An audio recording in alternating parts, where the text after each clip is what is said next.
Hey KU fans, welcome back to Allen Fieldhouse with Benton Smith. I'm Matt Tate, and for a while tonight, Benton against Milwaukee, it looked like KU was going to score 175 points. At least. Right. If not more. Right. They got to 95, and they won 95-68.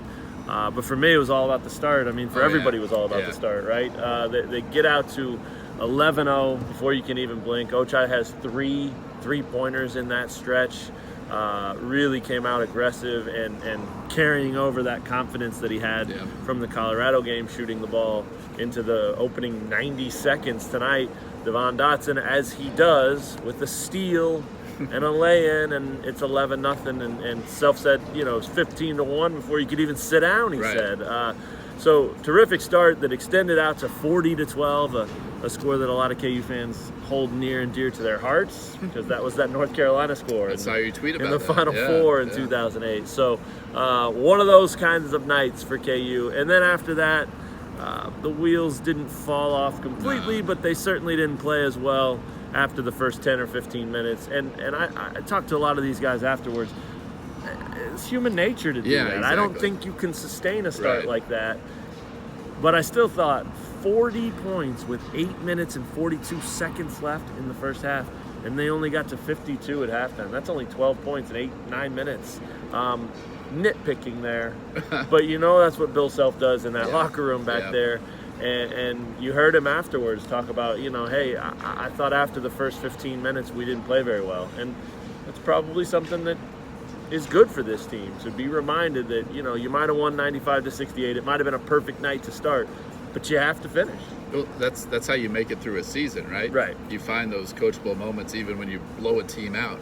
Right. I mean. Oh, yeah. How many times did you see it tonight? Yeah. He's yelling from the sideline. That was awful. Yeah. Awful. And he was right. I mean, there were plays that just weren't up to that same standard. Well, it's just a reminder to me, this isn't an all-time amazing KU basketball team, right?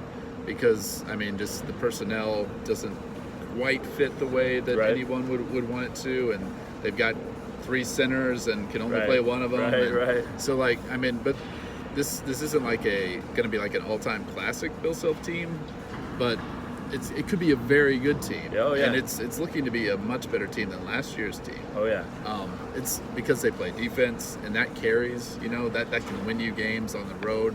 I think their defense was, outside of, I think the beginning of the second half, Self was not happy with how they played defense. They wasn't happy with the energy. Right. But most of the night, and Milwaukee wasn't a great offensive team, but KU's defense was effective. I think you're getting to the point with this team where you're starting to see they don't care about score. Mm-hmm. They don't care about opponent. They play defense to win every possession. And that's how you become a great defensive team. And that's with the 3 starting guards up front, right? That make that happen. Absolutely. Yeah. I mean, Ochai's diving all over the floor to save balls. Marcus Garrett's diving into the sideline to save a ball after almost getting a steal. Devon Dotson never lets up. I mean, he just doesn't give you any room to breathe. And I think that is, you talked about it a minute ago, that's how you survive seasons. Yeah. That's how you become great, by playing with that kind of intensity, even when you're up 40-12, even when the game's been over for 30 minutes and you're just trying to get to the end. These guys realize that all 40 minutes of any given night are an opportunity to improve, an opportunity to not only become a better team and execute better and all those things, but also to kind of show the world what they are, and to say, hey, this is how we play, this is what we do, this is who we are. I thought that was a real big part of tonight. I thought offensively they did that early, because they finished 12 for 28 from three-point range. Yeah.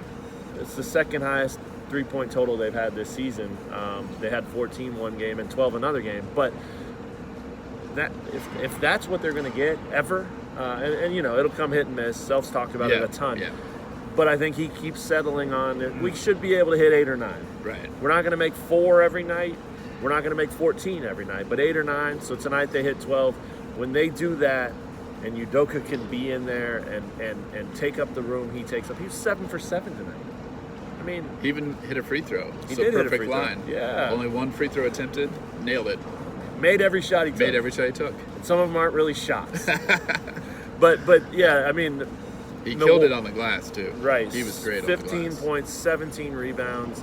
Milwaukee coach Pat Baldwin from Leavenworth down the road, he basically said when they're shooting like that from the outside, and then they have a guy like Udoka on the inside, you just can't cover everything. And I think long term, that's what this team wants to remind people of. That's what this team wants to be, and that's what they're becoming.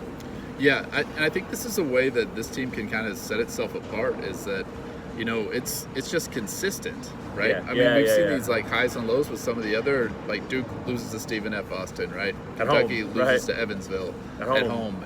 If you were just a team that always handles your business, like KU is kind of looking like it'll be, that makes you a legit top 5 team this season, right? Like you might not be like overwhelming people or like come out and dominating, winning by 45 or 50 tonight, right? But you're just, what does that get you? Exactly. Right? I mean, this is becoming a very consistent defensive team that has nice pieces on offense. Is it perfect? No, but they have great pieces that they're figuring out. You know, like, okay, we're just not going to play David McCormick a ton. We're not going to play DeSosa that much. We're going to play around Udoka and have these 3 starting guards in Marcus Garrett, Devon Dotson, and Ochai Agbaji, who just set the tone for everything we do. Yeah, I think that their offense is enough, right? It's got the capacity to be big any given night if it's clicking. And when it isn't clicking, they have their defense. So this is a team that's coming together. This game and then Saturday in Sprint Center against Kansas City, UMKC, that'll be a pretty good back-to-back games for them to really kind of feel that. And then it gets real. There's a chance they could be number 1 heading into next week.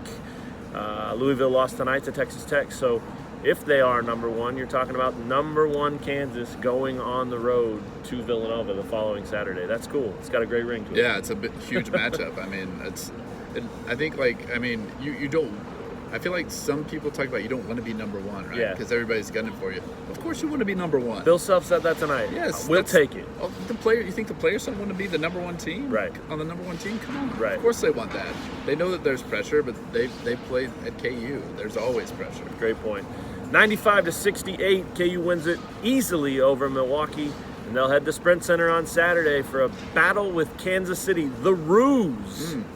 I'll be there. Will you? I will be. I'll see you there. All right, perfect. Thanks for checking out KU Sports Extra. We'll talk to you guys next time.